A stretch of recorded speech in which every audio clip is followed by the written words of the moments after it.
Les anges de Dieu jouèrent un rôle significatif dans la vie de Jésus sur la terre.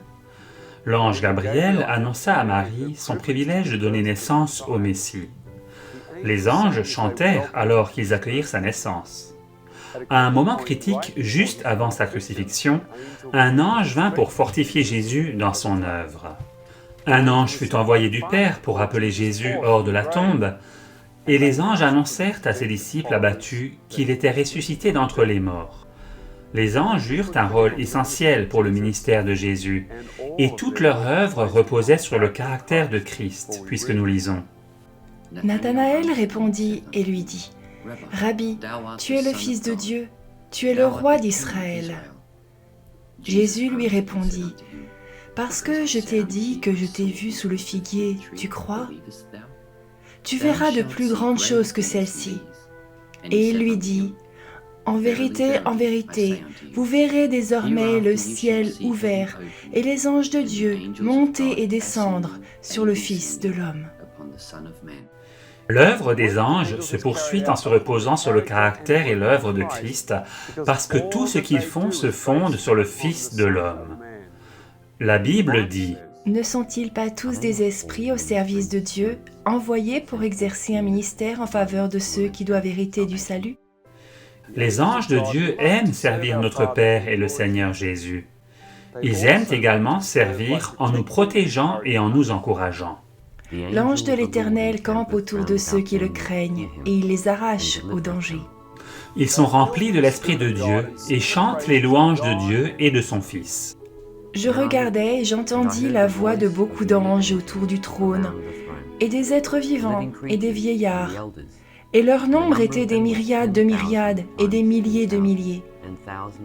Ils disaient d'une voix forte, « L'agneau qui a été immolé est digne de recevoir la puissance, la richesse, la sagesse, la force, l'honneur, la gloire et la louange. » Les anges sont profondément intéressés par l'Évangile et le plan du salut. Il leur fut révélé que ce n'était pas pour eux-mêmes, mais pour vous, qu'ils étaient les dispensateurs de ces choses que vous ont annoncées maintenant, ceux qui vous ont prêché l'Évangile, par le Saint-Esprit envoyé du ciel, et dans lesquels les anges désirent plonger leur regard. Ils font leur joie d'apporter la paix sur la terre et un esprit de bonne volonté envers nous. Et soudain il se joignit à l'ange une multitude de l'armée céleste, louant Dieu et disant « Gloire à Dieu dans les lieux très hauts, et paix sur la terre parmi les hommes qu'il agrée. » Ils excellent en force et obéissent entièrement à Dieu. Ils gardent tous ses commandements. Bénissez l'Éternel, vous ses anges, qui êtes puissants en force, et exécutez ses ordres en obéissant à la voix de sa parole.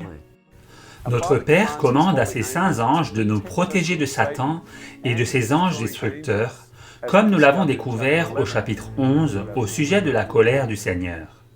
Comme les saints anges sont remplis de l'Esprit de Christ, ils observent les commandements du Père. Bien que les saints anges ne tuent pas les gens, ils utilisent effectivement leur puissance pour retenir les forces du mal et pour déplacer et détruire des objets inanimés. Certains passages des Écritures suggèrent autre chose, et c'est ce que nous voudrions considérer dans ce chapitre. Si vous recherchez les mots « ange » et « frappèrent » dans les Écritures, vous trouverez 4 histoires bibliques. 1. Nombre chapitre 22. Balaam et l'âne. Balaam frappa l'âne qui avait vu un ange.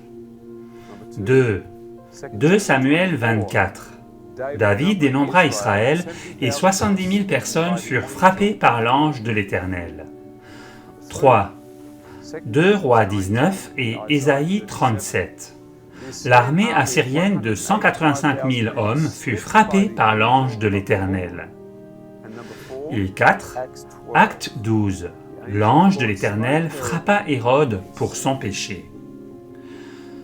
Dans la première histoire, l'ange ne frappa personne, mais c'est plutôt Balaam qui frappa l'âne après qu'il se fut arrêté par crainte de l'ange. L'ange se tenait devant Balaam avec une épée. L'ânesse vit l'ange de l'Éternel qui se tenait sur le chemin, son épée nue dans la main. Elle se détourna du chemin et alla dans les champs. Balaam frappa l'ânesse pour la ramener dans le chemin. La posture menaçante de l'ange avec une épée dans la main suggère en effet qu'il était sur le point de faire du mal à Balaam. Et cette pensée semble être renforcée encore plus par les autres histoires énumérées. Dans l'histoire suivante, David cherche à dénombrer ses forces dans un acte d'orgueil pour classer Israël parmi les nations. Et il en résulta la mort de 70 000 Israélites. La colère de l'Éternel s'enflamma de nouveau contre Israël, et il excita David contre eux, en disant « Va, fais le dénombrement d'Israël et de Juda. » L'Éternel envoya la peste en Israël, depuis le matin jusqu'au temps fixé, et de Dan à Beer-Shéba, il mourut 70 000 hommes parmi le peuple. Comme l'ange étendait la main sur Jérusalem pour la détruire, l'Éternel se repentit de ce mal, et il dit à l'ange qui faisait périr le peuple, « Assez, retire maintenant ta main. » L'ange de l'Éternel était près de l'aire d'Aravna, le Jébusien. Une première lecture de cette histoire suggère quelque chose d'assez effrayant. Dans son orgueil, le roi dénombre le peuple, puis Dieu semble envoyer un ange pour tuer 70 000 personnes. Puis il se repent du mal qu'il a fait et renonce à tuer plus de gens. Ce qui est encore plus étrange, c'est que 2 Samuel 24, verset 1, semble dire que Dieu lui-même a poussé David à dénombrer Israël, ce qui suggère que Dieu lui-même était responsable de ce qui se passa ensuite. Pour toute personne qui croit que Dieu est amour, la question doit être posée. Mais de quoi donc cette histoire parle-t-elle ? Vous vous souviendrez que nous avons étudié au chapitre 9 la manière dont la loi agit comme un miroir pour notre âme. Et ces histoires qui parlent d'anges frappeurs pourvoient à un test parfait pour voir si nous allons lire les Écritures à la lumière de Jésus ou projeter nos propres caractéristiques humaines sur Dieu. Bien que l'histoire suivante sur la destruction de l'armée assyrienne implique la mort de plus de gens, elle est apparemment plus facile à appréhender, parce que cette nation voulait tuer le peuple de Dieu et que ces gens comptaient parmi les personnes les plus cruelles de la terre. Les Assyriens scalpaient les gens à vif et les empalaient sur des pics. Des attitudes aussi violentes à l'encontre des disciples de Dieu pourraient bien calmer pour beaucoup la question de l'emploi d'une violence mortelle par les anges de Dieu. Cette nuit-là, l'ange de l'Éternel sortit et frappa dans le camp des Assyriens 185 000 hommes. Et quand on se leva le matin, voici, c'étaient tous des corps morts. Une lecture supposée littérale de ces affirmations suggère fortement que les anges du Seigneur tuèrent 185 000 soldats assyriens. Il semble parfaitement logique que les soldats d'une armée qui menace de tuer le peuple de Dieu soient mis à mort pour leurs desseins meurtriers. L'histoire finale de notre liste concerne Hérode. Il semble le candidat le mieux approprié pour être mis à mort, considérant toutes ses actions passées. À un jour fixé, Hérode, revêtu de ses habits royaux et assis sur son trône, les harangua publiquement. Le peuple s'écria « Voix d'un Dieu et non d'un homme !» Au même instant, un ange de l'Éternel le frappa, parce qu'il n'avait pas donné gloire à Dieu. Il expira, rongé des vers.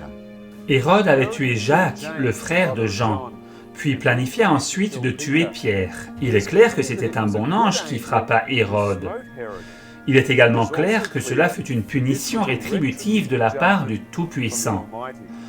Une rétribution est un paiement ou une compensation pour des actions perpétrées. Il serait extrêmement tentant de mettre un terme à notre recherche à ce point et de formuler la conclusion que Dieu envoie effectivement ses bons anges pour mettre à mort de méchantes personnes. Bien qu'il y ait des complications dans la première histoire, les deux autres histoires concernant les Assyriens et Hérode semblent limpides et s'interroger sur cette idée semble impensable pour la plupart des gens. Dans cette série, nous avons présenté la pensée que c'est au travers des lentilles de la vie de Christ que nous devons approcher toutes les autres histoires de la Bible. Si une personne ne prend pas cette décision, il est alors fort probable qu'elle cessera sa recherche à ce point et conclura que les bons anges de Dieu tuent en effet les gens. Au deuxième chapitre, nous avons mentionné les règles de William Miller, qui nous demandent de prendre en compte tout ce que l'Écriture dit sur un sujet pour tirer notre conclusion. Elle nous encourage à étudier plus en profondeur pour harmoniser l'Écriture lorsqu'il semble y avoir des contradictions. Il convient de remarquer qu'il n'y a aucune trace d'ange tuant des gens pendant le ministère de Jésus sur la terre. Comment réconcilier cela avec les histoires des anges destructeurs? Commençons avec l'histoire de David, qui dénombra Israël. Comment comprenons-nous le verset suivant? Comment Dieu incita-t-il David à dénombrer Israël? La colère de l'Éternel s'enflamma de nouveau contre Israël, et il excita David contre eux, en disant « Va, fais le dénombrement d'Israël et de Juda. » Si nous comparons cela avec la même histoire racontée ailleurs, nous la lisons ainsi. Satan se leva contre Israël, et il excita David à faire le dénombrement d'Israël. Si nous avions uniquement lu 2 Samuel 24, verset 1, et avions demandé une lecture littérale de ce texte, nous devrions dire que Dieu lui-même conduisit David à faire cela afin que 70 000 Israélites soient tués. Cela ne nous invite-t-il pas à nous demander comment cette idée s'accorde avec un Dieu qui prétend être amour? Dans notre recherche pour répondre à cette question, nous découvrons 1 Chronique 21, verset 1, qui révèle que Satan eut la permission de tenter David à dénombrer Israël. Nous sommes ensuite invités à harmoniser ces deux récits. Concluons-nous que Dieu et Satan œuvrèrent ensemble pour provoquer la destruction de ces Israélites? Une fois de plus, nous sommes invités à aller plus en profondeur pour trouver la solution. Ce processus éprouve les cœurs des hommes pour voir s'ils croient vraiment que Dieu est un Père aimant, un juge mal disposé ou un tyran impitoyable. Ceux qui voient la grâce dans les yeux du Seigneur continueront à étudier jusqu'à ce qu'ils puissent harmoniser ces récits. D'autres préfèrent simplement croire la contradiction et affirmer que Dieu est aimant même en faisant ces choses. Précédemment, dans l'histoire d'Israël, la demande avait été faite d'avoir un roi comme les autres nations. Israël voulait être comme tout le monde. Ils lui dirent, « Voici, tu es vieux, et tes fils ne marchent point sur tes traces. Maintenant, établis sur nous un roi pour nous juger, comme il y en a chez toutes les nations. » Cette demande refléta le désir de grandeur nationale. Cette demande était cependant, en réalité, un rejet de Dieu. L'Éternel dit à Samuel, « Écoute la voix du peuple dans tout ce qu'il te dira, car ce n'est pas toi qu'il rejette, c'est moi qu'il rejette, afin que je ne règne plus sur eux. » Le principe de la royauté dans son ensemble était un rejet de la gouvernance de Dieu. Alors que Saül commença bien comme roi d'Israël, les faiblesses de son caractère devinrent rapidement apparentes, et il ne mena pas bien loin les ambitions d'Israël. Par ailleurs, David conquit tous les ennemis d'Israël, et sous son gouvernement, la nation prospéra et se développa considérablement. Satan tenta David à comparer la prospérité nationale du moment avec celle du passé afin de le flatter. Le Seigneur envoya un appel à David par son général Joab, mais Satan réussit à séduire David afin qu'il dénombre Israël. Joab dit au roi, « Que l'Éternel ton Dieu rende le peuple 100 fois plus nombreux, et que les yeux du roi mon Seigneur le voient. Mais pourquoi le roi mon Seigneur veut-il faire cela? » Le Seigneur permit à cela d'arriver et n'empêcha pas aux tentations d'atteindre David. Il en résulta que la peste tomba sur Israël. L'Éternel envoya, H 5414, la peste en Israël, depuis le matin jusqu'au temps fixé. Et de Dan à Beersheba, il mourut 70 000 hommes parmi le peuple. Le mot hébreu pour envoya est en réalité Nathan, qui signifie donner et parfois abandonner. Remarquez attentivement le verset suivant en relation avec la peste, liée à l'alliance de Dieu. Je ferai venir contre vous l'épée, qui vengera mon alliance. Quand vous vous rassemblerez dans vos villes, j'enverrai la peste au milieu de vous, et vous serez livrés, H 5414, aux mains de l'ennemi. » Ici, Nathan est traduit « livré ». Remarquez soigneusement la dernière partie du verset. Le mot « et » est ajouté et on pourrait facilement lire le verset ainsi. « J'enverrai la peste au milieu de vous, vous serez livrés aux mains de l'ennemi. » Cela signifie que lorsque la peste arrive, c'est parce qu'ils ont été livrés aux mains de l'ennemi. Celui qui demeure sous l'abri du Très-Haut repose à l'ombre du Tout-Puissant. Je dis à l'Éternel, mon refuge et ma forteresse, mon Dieu en qui je me confie. Car c'est lui qui te délivre du filet de l'oiseleur, de la peste et de ses ravages. C'est Satan qui détruisit ces gens. L'alternative est que Dieu permit à Satan de tenter David et Israël, les conduisit dans le péché, puis que Dieu se retourna et frappa 70 000 personnes. Cette position n'est pas cohérente.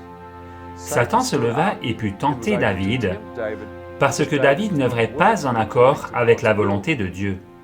Lorsque David succomba à cette tentation, cela donna à Satan un accès plus grand auprès d'Israël, et il prit avantage de la situation pour leur amener la peste. Cela n'explique pourtant pas la partie au sujet de l'ange qui frappa les Israélites. Comme l'ange étendait la main sur Jérusalem pour la détruire, l'Éternel se repentit de ce mal, et il dit à l'ange qui faisait périr le peuple, « Assez, retire maintenant ta main. » L'ange de l'Éternel était près de l'aire d'Aravna, le Jébusien. David, voyant l'ange qui frappait parmi le peuple, dit à l'Éternel, « Voici, j'ai péché, c'est moi qui suis coupable, mais ces brebis, qu'ont-elles fait? Que ta main soit donc sur moi et sur la maison de mon père. » Satan est l'agent qui amena la peste. Mais qu'est-ce que cette épée que l'ange du Seigneur étendit sur Jérusalem? Quelle est l'épée qu'utilise le Fils de Dieu? Il avait dans sa main droite 7 étoiles. De sa bouche sortait une épée aiguë à 2 tranchants, et son visage était comme le soleil lorsqu'il brille dans sa force. Quand je le vis, je tombai à ses pieds, comme mort. Il posa sur moi sa main droite en disant, « Ne crains point, je suis le premier et le dernier. » Nous voyons la réaction de l'apôtre Jean lorsqu'il vit la face du Fils de Dieu et l'épée qui sortait de sa bouche. Quelle était cette épée? Car la parole de Dieu est vivante et efficace, plus tranchante qu'une épée quelconque à 2 tranchants, pénétrante jusqu'à partager âme et esprit, jointure et moelle. Elle juge les sentiments et les pensées du cœur. Pour ces 70 000 personnes qui firent face à la colère du Destructeur, l'Esprit de Dieu s'approcha d'eux avec une profonde conviction de péché, afin qu'ils se repentent. L'œuvre de cette conviction profonde est pressante, parce que s'ils refusent de répondre à l'œuvre de l'Esprit, ils seront complètement à la merci de Satan, le Destructeur. Tout comme le peuple lors de la purification du temple, ils fuient de devant sa présence. Dans le cas des 70 000, ils fuirent la présence de Jésus directement dans les bras grands ouverts de Satan, qui les anéantit par la peste. Ils auraient pu se repentir de leurs péchés et demander à Dieu de les pardonner, mais ils fuirent sa présence et il en résulta la mort. Ce processus est exactement le même que ce que Dieu déclare faire aux Cananéens. « J'enverrai ma terreur devant toi. Je mettrai en déroute tous les peuples chez lesquels tu arriveras, et je ferai tourner le dos devant toi à tous tes ennemis. J'enverrai les frelons devant toi, et ils chasseront loin de ta face les Héviens, les Cananéens et les Hétiens. » La terreur envoyée est la conviction de péché qui inspire la terreur aux méchants. Les frelons sont les aiguillons de la conscience coupable, tourmentés par la culpabilité. Ces piqûres les écartent de la présence de Dieu et les poussent dans les mains de l'ennemi. Mais s'ils s'étaient repentis et étaient devenus comme de petits enfants, ils auraient pu être sauvés. Ils ne quittèrent pas tous le temple, mais tous ressentirent l'action de l'épée. Nous voyons donc dans l'histoire du dénombrement d'Israël que dans un dernier effort pour atteindre ceux qui tombaient entre les mains de Satan, l'Esprit de Dieu vint à eux et désira purifier leur cœur du péché afin qu'ils soient sauvés. Lorsqu'ils refusèrent, Jésus prononça les tristes paroles « Votre maison vous sera laissée déserte ».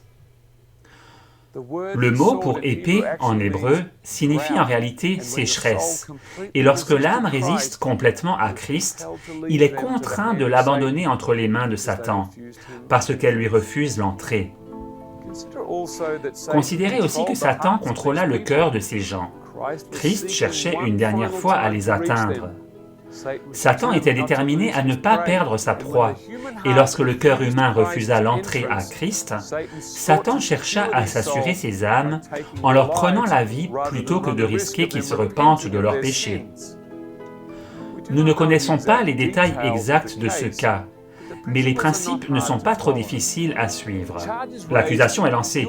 Vous spiritualisez les textes de l'Écriture. La Bible utilise le mot « épée » et nous devrions le prendre au sens littéral. Premièrement, ce fut la peste qui tua les gens. Ils ne moururent pas d'une épée physique maniée par l'ange. Deuxièmement, il nous est demandé de rassembler tout ce que nous pouvons pour ensuite tirer notre conclusion. Notez bien la règle 11 de William Miller sur ce point. Comment savoir quand un mot est utilisé au sens figuré? Si un mot a du sens tel qu'il est et ne fait pas violence aux lois de la nature, il doit être compris au sens littéral, sinon au sens figuré.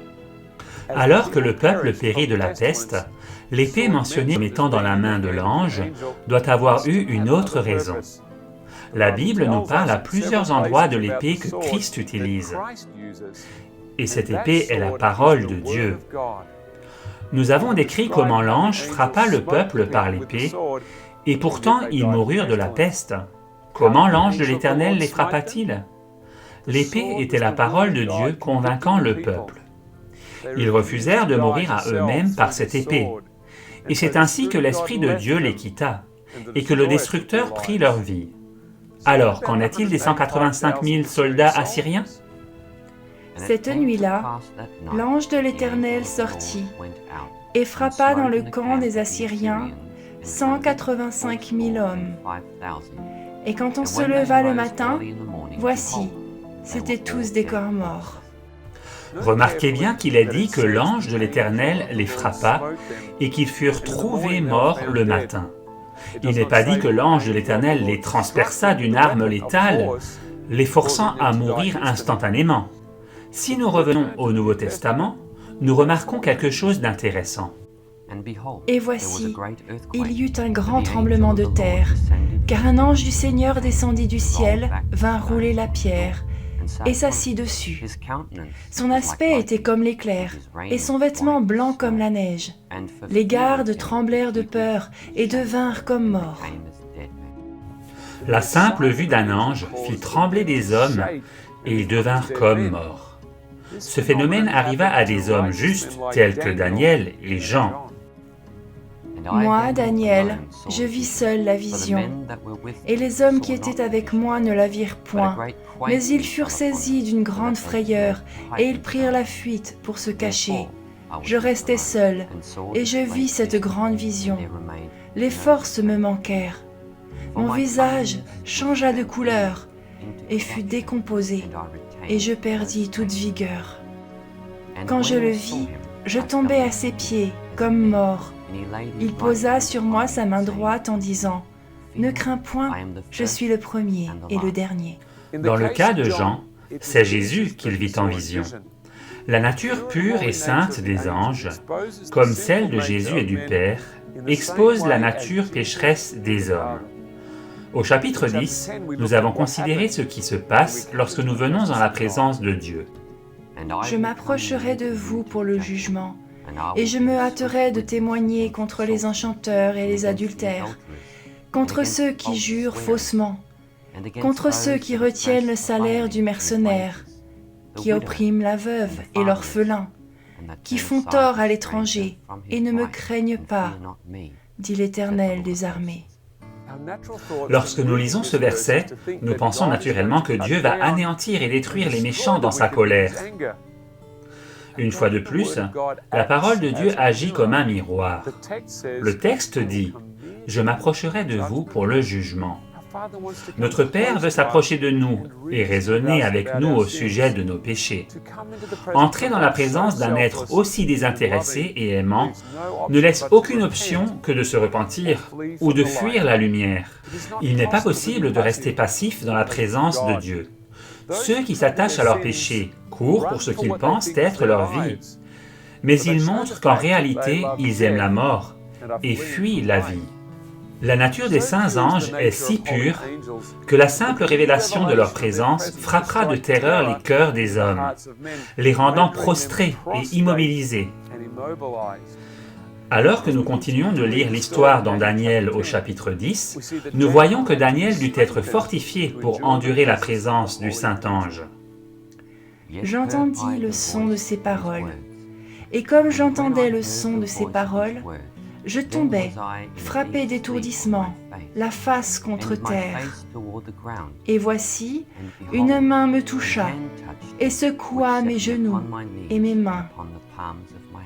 Puis il me dit, « Daniel, homme bien-aimé, sois attentif aux paroles que je vais te dire et tiens-toi debout à la place où tu es, car je suis maintenant envoyé vers toi. » Lorsqu'il m'eut ainsi parlé, je me tins debout en tremblant. Il me dit, « Daniel, ne crains rien, car dès le premier jour où tu as eu à cœur de comprendre et de t'humilier devant ton Dieu, tes paroles ont été entendues, et c'est à cause de tes paroles que je viens. » Tandis qu'il m'adressait ces paroles, je dirigeais mes regards vers la terre et gardais le silence. Et voici, quelqu'un qui avait l'apparence des fils de l'homme toucha mes lèvres. J'ouvris la bouche et je parlais, et je dis à celui qui se tenait devant moi, « Mon Seigneur, ma vision m'a rempli d'effroi, et j'ai perdu toute vigueur. Comment le serviteur de mon Seigneur pourrait-il parler à mon Seigneur? Maintenant, les forces me manquent, et je n'ai plus de souffle. » Alors, celui qui avait l'apparence d'un homme me toucha de nouveau et me fortifia. Puis il me dit, « Ne crains rien, homme bien-aimé, que la paix soit avec toi. Courage, courage !» Et comme il me parlait, je repris des forces. Et je dis, « Que mon Seigneur parle, car tu m'as fortifié. » L'ange dut à 2 reprises rassurer Daniel en lui disant qu'il était bien-aimé et qu'il ne devait rien craindre. Il n'y a nulle part mentionné de péché dans la vie de Daniel, et c'est pourtant la réaction d'un homme de bien dans la présence d'un ange juste. L'ange ne lui voulait aucun mal et l'assura de l'amour de Dieu. Et Daniel trembla pourtant de peur au point de n'avoir plus de force. Et cela après des semaines de prière et de jeûne. Si telle dut être l'expérience d'un homme juste, alors qu'arriverait-il à un homme méchant? Si Daniel était resté plus longuement en présence de l'ange sans être fortifié, il est possible qu'il aurait pu mourir, bien que l'ange n'avait que des intentions d'amour envers lui. La question qui doit être posée est de savoir, qu'est-ce qui a provoqué la crainte terrible chez Daniel, le conduisant à perdre ses forces? Ce fut sa nature pécheresse, entrant en contact avec la pureté de la présence de l'ange de Dieu. L'amour désintéressé et pur du caractère de Dieu est un feu dévorant pour des êtres humains pécheurs. L'aspect de la gloire de l'Éternel était comme un feu dévorant sur le sommet de la montagne, aux yeux des enfants d'Israël. Les soldats assyriens sont-ils morts de crainte en voyant l'ange? C'est possible. Les soldats furent-ils immobilisés par la présence de l'ange, les laissant prostrés dans la peur, Satan prenant ensuite leur vie dans sa colère pour leur faiblesse? Cela ne nous est pas dit. Il nous est simplement dit que les soldats rencontrèrent l'ange et qu'au matin ils étaient morts. Si vous lisez cette histoire au travers des lentilles du caractère de Jésus, vous savez que l'ange n'avait nullement le désir de les tuer. Lorsque Jésus purifia le temple, les hommes s'enfuirent dans la crainte, mais chacun aurait pu se repentir et plaider avec Dieu, afin d'être pardonné de sa méchanceté. En la présence de l'ange, les soldats eurent un bref moment pour découvrir la profondeur de leur méchanceté. Peut-être l'ange les a-t-il confrontés avec leurs péchés pour les encourager à se repentir de leurs desseins et les sauver, mais ils refusèrent et furent ainsi abandonnés au bon vouloir de Satan. Nous ne pouvons le dire avec certitude, mais nous savons que les anges de Dieu sont remplis du caractère de Jésus et que Jésus n'a jamais tué personne. Nous savons qu'à la seconde venue du Christ, les méchants seront détruits par l'éclat de sa venue. Cela signifie qu'une révélation du caractère de Christ causera de terribles tourments dans le pécheur. Le tourment arrive parce que le pécheur refuse de se repentir. Son cœur tremble de peur. Une description de ce processus est inscrite dans le livre de 2 Esdras tiré des Apocryphes. Mais alors, je vis que de sa bouche sortait ce qui semblait être une explosion de feu. De ses lèvres sortait un souffle enflammé, et de sa langue sortaient des étincelles et des tourbillons. Et ils étaient tous mélangés, l'explosion de feu, le souffle enflammé et le grand tourbillon. Ils tombèrent avec violence sur la multitude préparée à combattre et extermina chacun d'entre eux. Et subitement, rien ne pouvait plus être perçu d'une immense multitude, si ce n'est de la poussière et l'odeur de la fumée. Lorsque je vis cela, j'en fus effrayé. Révèle-moi à présent l'interprétation de ce rêve. Une multitude innombrable se réunira, comme tu l'as vu, venant de plein gré et décidée à le vaincre par le combat. Mais il se tiendra au sommet de la montagne de Sion, et Sion apparaîtra et sera révélée à tous les hommes, préparée et construite comme tu as vu la montagne gravée sans l'effort d'une main. Mon Fils en personne accusera les nations assemblées pour leurs impiétés. Elles sont comparées à un tourbillon. Il leur reprochera leurs pensées mauvaises et les supplices par lesquels elles auront été suppliciées, ce qui est comparé à une flamme. Et il fera périr sans peine ces hommes et leur montrera sa loi qui est comparée au feu. La mise à mort des Assyriens par l'ange de l'Éternel indique que c'est là la parole de Dieu, convainquant ces hommes de leurs péchés. Elle tomba comme une grande tempête, et leur refus de se repentir les fit souffrir.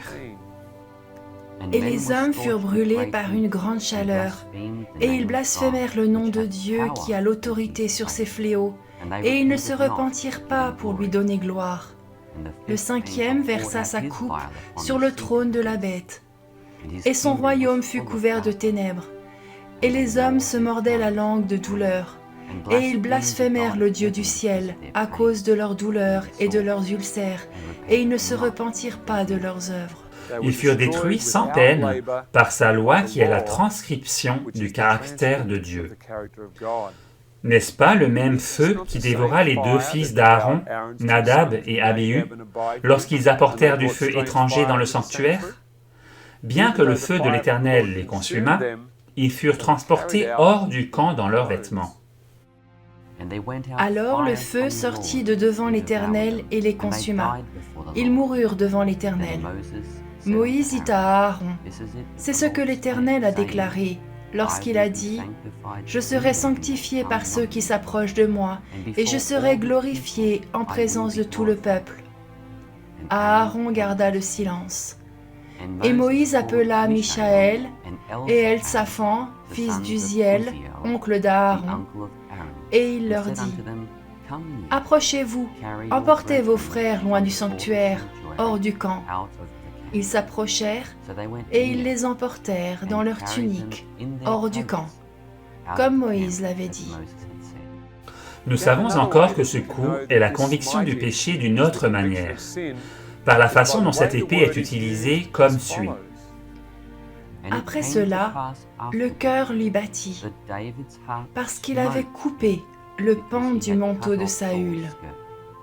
David sentit battre son cœur, après qu'il eut ainsi fait le dénombrement du peuple, et il dit à l'Éternel, « J'ai commis un grand péché en faisant cela. Maintenant, ô Éternel, daigne pardonner l'iniquité de son serviteur, car j'ai complètement agi en insensé. » C'est ici le même mot trouvé dans 2 Rois 19, verset 35. Cette nuit-là, l'ange de l'Éternel sortit et frappa dans le camp des Assyriens 185 000 hommes. Et quand on se leva le matin, voici, c'étaient tous des corps morts. Notre dernière histoire dans la liste est la mort d'Hérode. Au même instant, un ange du Seigneur le frappa, parce qu'il n'avait pas donné gloire à Dieu, et il expira, rongé des vers. Cette histoire est simple à expliquer à partir de nos exemples précédents. Hérode transgressa la loi et brisa l'alliance éternelle.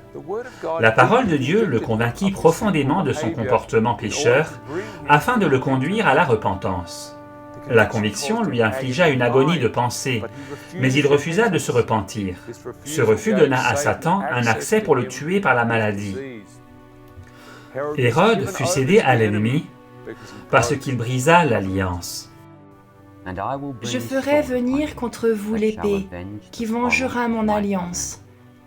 Quand vous vous rassemblerez dans vos villes, j'enverrai la peste au milieu de vous, et vous serez livrés aux mains de l'ennemi. Christ fit peser sur Hérode l'épée de sa parole. Hérode refusa de se repentir, et il fut livré entre les mains de l'ennemi, qui le frappa de la peste. Quelle est la différence entre le coup que reçut Hérode en comparaison avec celui de Pierre? Pierre, marchant dans la puissance de la Pentecôte, avait une conscience claire, Hérode non. Pierre fut gardé en prison pour avoir prêché le nom de Jésus et attendait l'exécution. Lorsque l'ange réveilla Pierre, il ne fut pas rempli de crainte par la présence de l'ange. Hérode expérimenta quelque chose de très différent. Pour lui, il y eut du tonnerre. « Père, glorifie ton nom. » Et une voix vint du ciel. « Je l'ai glorifié, et je le glorifierai encore. » La foule qui était là et qui avait entendu disait que c'était un tonnerre.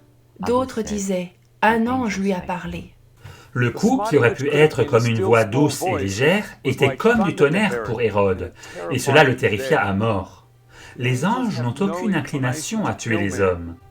Ils savent que la méchanceté présente dans les hommes et révélée par leur pureté est suffisante pour tuer, sans aucun désir de leur part.